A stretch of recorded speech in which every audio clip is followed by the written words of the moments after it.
की बोलो रामा पीरनी। आज आ दूधवा गामे रणछोड़ रायनी प्राण प्रतिष्ठा में उपस्थित है एवं भाई श्री गुलाबसिंह भाई, आबा भाई, तुलसी भाई, प्रधान भाई, सौ वरिष्ठ आगेवानो, प्रवीण भाई, सौ वडीलो, युवान भाईओ बहनों, आमंत्रित मेहमानों, भाई श्री गुलाबसिंह भाई कीधुं ए प्रमाणे લોકસભાની ચૂંટણી પછી પહેલી વખત આવીશું ત્યારે તમે બધે ખૂબ વોટ આપીને તમારી બહેન તરીકે, દીકરી તરીકે મેં તમારા બધા પાસે મામેરું માગ્યું હતું અને તમે ખૂબ સારું રાજીપો થાય એવું મામેરું ભર્યું, એ બદલ તમારો બધાનો ખૂબ ખૂબ આભાર માનું છું। સોનામાં સુગંધ મળે એવી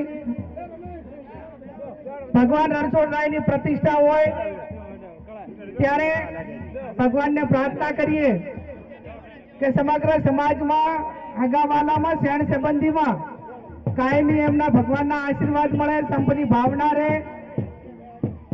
નાના મોટા વ્યસનો હોય તો એ વ્યસનોમાંથી આપણે આજે આટલો લાખો રૂપિયાનો ખર્ચો કર્યો હોય અને લાખો રૂપિયાનો ખર્ચો કર્યો હોય ત્યારે હું માનું છું કે આ પરિવારમાં કોઈ નાના મોટા વ્યસન નહીં હોય, પણ હોય તો પણ આજે ભગવાન રણછોડ રાયના ચરણોમાં એને અર્પણ કરીને આજના દિવસથી કરીને એમાંથી મુક્ત બનવા માટેના પ્રયત્નો કરજો।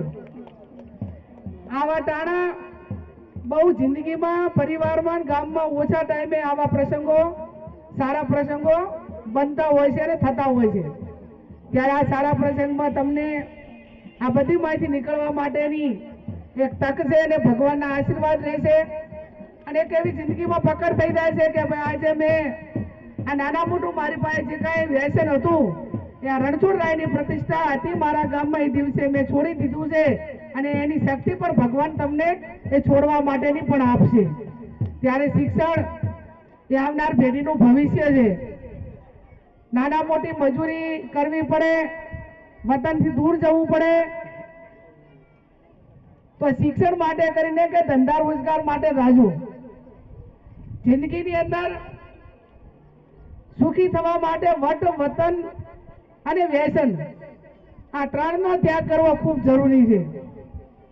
વટ એટલા માટે કે આપણી આર્થિક સ્થિતિ માપની હોય અને આપણે દેખાદેખીમાં ધાર્મિક કે સામાજિક પ્રસંગો લાખો રૂપિયાના કરીએ તો એ વટ રહ્યો એ પછી આપણાને આર્થિક રીતે ને બધી રીતે પરિવારને બરબાદ કરે।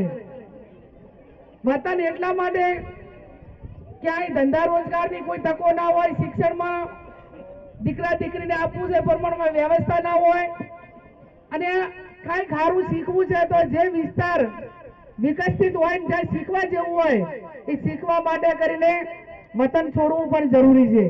અને વ્યસનની તો મેં તમને વાત કરી એમ કે જેને ઘરે વ્યસન હોય એ પરિવારની હાલતો આપણે જોઈ છે, પણ કોઈ પણ પ્રકારનું હોય અને વ્યસન કરવા વાળા તો બરબાદ હોય જ એ પરિવાર, પણ તમે જોજો વેચવા વાળો પણ બરબાદ જ હશે। ભલે ઘડીક રાજી થાય કે મને દારૂમાં આટલા મળે, પેટીએ નફેણમાં આટલા મળે, ડોડામાં આટલા મળે, ગુટકામાં આટલા મળે, પણ સેવટિયા કાંઈ જ ના હોય। એટલા માટે કે ઘણા પરિવારો બરબાદ કરીને ભગવાન કોઈથી આપણને સુખી થવા દે નહીં, એટલે વેચવા વાળા રહેવા દેજો ને એનું જે નાના મોટું સેવન કરવા વાળા હોય એ પણ રહેવા દેજો। બહેનોને પણ મારી વિનંતી કે બહેનોની અંદર વ્યસન કઈ નાના મોટું નહીં હોય, પણ આ વર્તમાન સમયને આધીન ક્યાંક ગુટકા, તમાકુ, શેકડી, મિરાજ અને મસાલા આવું હોય તો તમે પણ બંધ કરી નાખજો, કેમ કે પુરુષો કરતા પણ ક્યાંક નાના મોટું મહિલાઓમાં વ્યસન હોય તો આવનાર પેઢી કમજોર, કુપોષિત,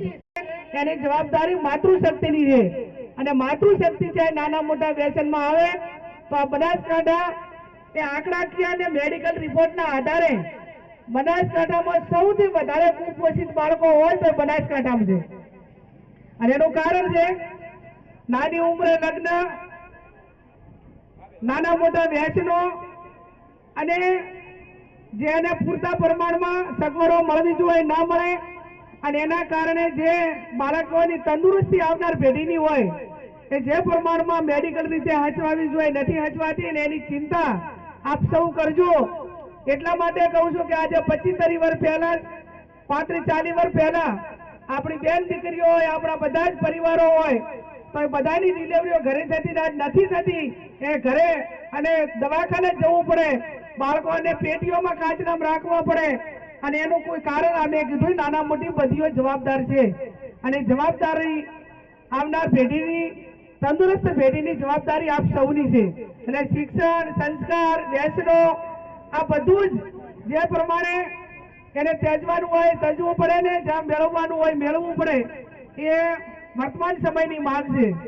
સરસ્વતી માતાનું મંદિર બનાવજો અને દીકરા દીકરીઓને ભણાવજો. મંદિર એટલે સ્કૂલ હોય, આંગણવાડી હોય, એમાં નાના મોટી કોઈ વ્યવસ્થા કરવાની હોય, મદદ કરવાની સરકાર તો કરે, પણ આપણા લેવલે પણ ચાહે આંગણવાડીના બાળકોને કોઈ આવો પ્રસંગ હોય, આજે આ ધારો કે આ પ્રસંગ છે, તો આપણે બાળકોને ક્યાં ક્યાં એને ફ્રૂટ આપીએ કે ક્યાંક દૂધ આપીએ, એવું પણ કંઈક થાય તો એ પણ ભગવાને રાજી રહે આપણા ઉપર. આંગણવાડીના બાળકો પીએ તો આજે પ્રતિષ્ઠા કરીએ છીએ તો ભગવાન પણ આપણા ઉપર રાજી રહે. અહીંયા તમે બધા બોલાવ્યા, અમારા સન્માન કર્યું અને તમારા બધાના દર્શન કરવાનો મોકો મળ્યો, એ બદલ તમારો બધાનો હૃદયપૂર્વક આભાર માનું છું. અને આ ગામમાં ઇતર સમાજનો જે પ્રમાણે કાંઈ બી સંપ રહ્યો એવો ને એવો સંપ હચવાઈ રહે એવી હું રણછોડ રાયને પ્રાર્થના કરું છું. નીડર બનો. ભગવાન કૃષ્ણ પણ અન્યાય સામે લડ્યા હતા, ખુદ ભગવાન હતા, પણ આપણાને રાહ જીંદી છે કે પાંડવો 5 હતા ને કૌરવો હવાઓ હતા. પણ જયારે પાંડવો અને કૌરવો વચ્ચે તફાવત એ હતો કે ભાઈ રાજસત્તા જયારે હોય ત્યારે ભયે ભાગ આલવો પડે, મિલકત હોય તો ભયે ભાગ આપવો પડે. પાંડવે માત્ર 5 ગામ માંગ્યા હતા કે ભાઈ અમને નફા માટે 5 ગામ આપો, તો એ કૌરવોના તરફથી એવો સૂર આવ્યો અને એવો અવાજ આવ્યો કે 5 ગામ તો ને પણ એક હોય ની અણી જેટલી જગ્યા પણ અમે તમને આપવા માટે તૈયાર નથી. એટલે પછી અહીંયા શું થાય, મહાભારત થાય. અને આપણે હોય છતાં પણ નાનો ભાઈ હોય તો એને થોડું વધારે આપીએ, ત્યાં રામ રાજ્ય હોય. એટલે આપણા ગામની અંદર રામ રાજ્ય આવે. નાના મોટા સમાજોને એકાબીજા બધા હાચવજો અને જે અન્યાય કરતાઓ છે એની સામે ડરો મત, લડો. એટલે આપણે ડરવાનું કોઈ નથી. મોટો ભગવાનની મહેરબાનીની જરૂર છે, મહેનતની જરૂર છે અને શેર સંબંધી મદદ કરે એની જરૂર છે. અન્યાય કરવા વાળા ગમે એટલા હોય તો એને કુદરત પણ મદદ કરતી નથી. આ લોકસભાની ચૂંટણીમાં જુઓ, પોલીસ બધી આખી વળગી હતી. અહીં આપણે ઓલા થરાદમાં સીપી ચૌધરી છે, એ ગામડે ગામડે ફરીને બધી મિટિંગો કરે. ભાજપનો એજન્ટ હોય, એ પીએસઆઈ કે પીઆઈ ના કહેવાય, એ ભાજપનો એજન્ટ કહેવાય. અને આવા પોલીસ વાળાને બહુ રાજકારણનો શોખ હોય ને તો પ્રજાના પૈસે નોકરી કરીને પગાર ના લેવાય, રાજીનામું આલી અને મેદાનમાં વાય એટલે કેટલી બીજી ખોટ આવી જાય ખબર પણ પડે.